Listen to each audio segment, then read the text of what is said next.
Predsednica Pirc Musar je bila na spominski slovesnosti slavnostna govornica in je položila venec pred spominsko obeležje padlim borkam in borcem Pohorskega bataljona.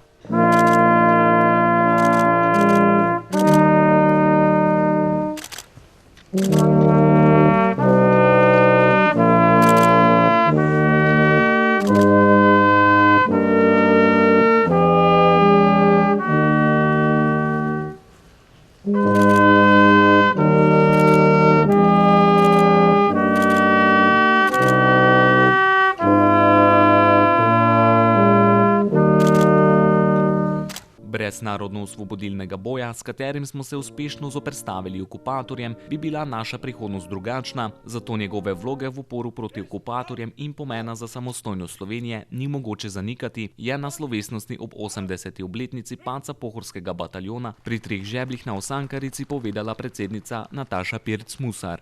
Spoštovani predstavniki Zveze združenj borcev za vrednote narodno-osvobodilnega boja Slovenije, spoštovane potomke in potomci borcev Pohorskega bataljona, spoštovani gospod župan občine Slovenska Bistrica, dr. Ivan Žagar, visoki gostje, gospe in gospodje.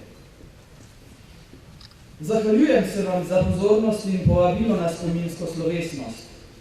V čast mi je, da vas kot predsednica Republike Slovenije lahko nagovorim na dan pred 80. obletnico poslednjega boja Pohorskega bataljona. Naj začnem z besedami Pavle Medvešček, ki je med vojno zapisala, kot da bi imela v svojih mislih prav ta kraj. V sneg se utapljajo koraki, vse gostejše so sledi rdeče, življenje ponehuje, ugaša, strel prereže jutro. Osankarica je eden od osrednjih krajev spomina za slovenski narod. Tu je umrlo 69 pogumnih Slovencev, med njimi je bilo 10 bork. Verjeli so v svetlo prihodnost svojega naroda in se svojimi življenji uprli okupatorju, ki nam je nasilno odrekel pravico do svetle, svobodne prihodnosti. Verjamem, da bi bilo teh 69 pogumnih Slovenk in Slovencev danes ponosnih, da je njihov narod obstal in da Slovenke in Slovenci živimo kot samostojen, neodvisen narod v suvereni, samostojni državi, ki je enakopravna in spoštovana članica mednarodne skupnosti. Poseben pomen temu kraju in prizadevanjem tu padlih borcev zato daje obdobje, ki jim ga ni bilo dano videti. Mi, njihovi potomci, pa moramo njihov spomin spoštovati in se iz preteklosti učiti, kako živeti sedanjost in soustvarjati prihodnost. Spoštovani,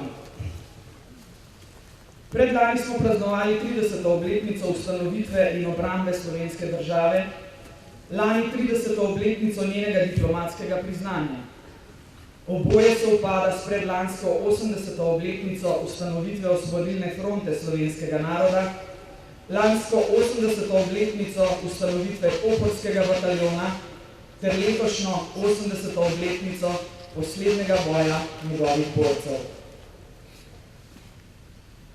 Prepričana sem, da ne gre zgolj za naključje v času, marveč za sosledje več stoletnih prizadevanj slovenskega naroda, strnjeno v obdobje tik pred uresničitvijo sanj o svoji državi. Ob tem bi izpostavila dvoje. Prvič, brez narodno-osvobodilnega boja, s katerim smo se uspešno zoperstavili okupatorjem, bi bila naša prihodnost drugačna. Vloge NOB v uporu proti okupatorjem in njenega pomena za samostojnost Slovenije zato ni mogoče in ni prav zanikati.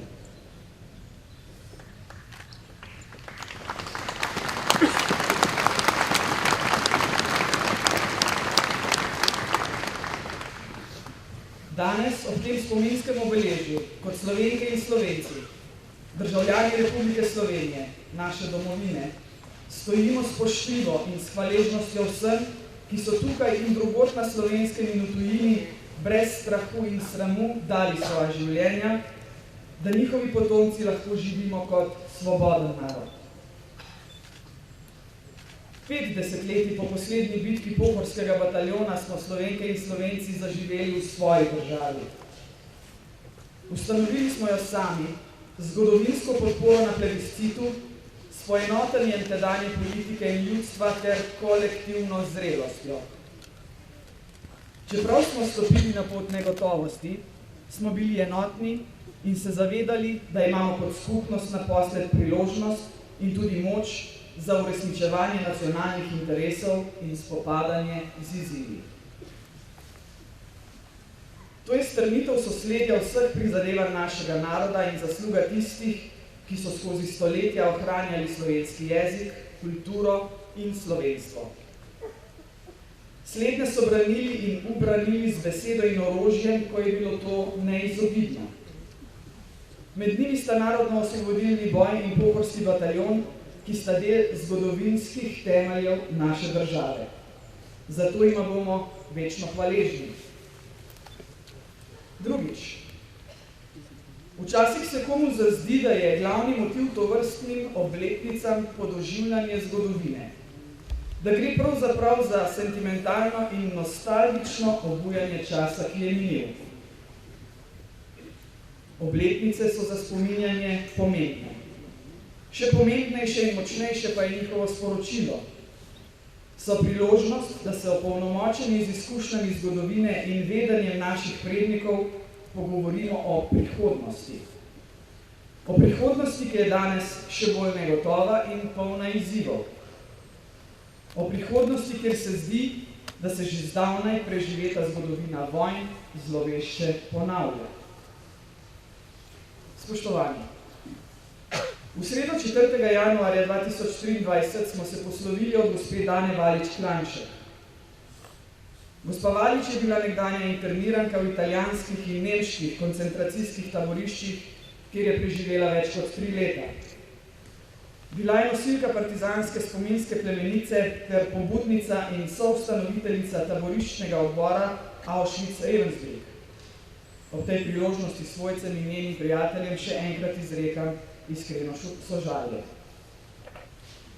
Čeprav gospe Valič osebno žal nisem imela priložnosti spoznati, vam na tem mestu obljubljam, da si bom kot predsednica republike osebno prizadevala, da bo njeno sporočilo nikoli več vojne živelo tudi poslej.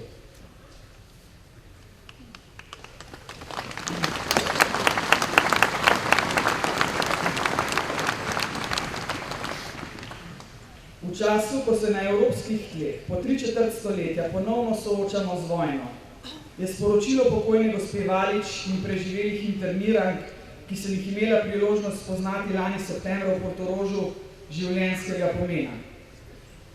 Malo jih je še, ki so žive priče tistih dni, a na nas je, da ohranjamo spomin, ki so nam ga predali. Gospe in gospodje, spominjanje je pomembno, da ne pozabimo tistega, kar se je zgodilo, vendar izgubi svoje poslanstvo, kadar ljudje prezremo modrost in nauke, ki jih ta sporočila nosijo. Tedaj se zgodovina lahko ponovi, ljudje pa izgubimo priložnost za lepšo prihodnost. Največje spoštovanje, ki ga lahko izkažemo tukaj padlim borcem Pohorskega bataljona, vsem drugim, ki so padli v času narodno-osvobodilnega boja in gospe Valič je, da si prizadevamo, da nikoli več ne pride do okoliščin, v katerih človek dvigne roko nad človeka, državljan nad sodržavljana, prijatelj nad prijatelja. Da se vselej, tudi ko se zdi, da je nemogoče, obrnemo k medsebojnemu spoštovanju, sodelovanju, prijateljstvu in tudi k odpuščanju. Tudi o slednjem nas uče še živeči pričevalci grozot vojne sredi prejšnjega stoletja. Verjetno je to najtežje, a hkrati najbolj plemenito za sedanjost in prihodnost. Kar je uspelo njim, ki so na lastni koži doživeli neopisljivo trpljenje, smo se dolžni potruditi tudi mi. Na teh vrednotah temelji navsezadnje tudi Evropska unija. Tako v poslanstvo njih in preminulih živelo in dobilo svoj pravi smisel. Z iskrenim pozivom, da kulturo spominjanja ohranjamo za plemenita dejanja za našo skupno svetlo prihodnost, vam želim doživeto obeležitev obletnice. Hvala lepa.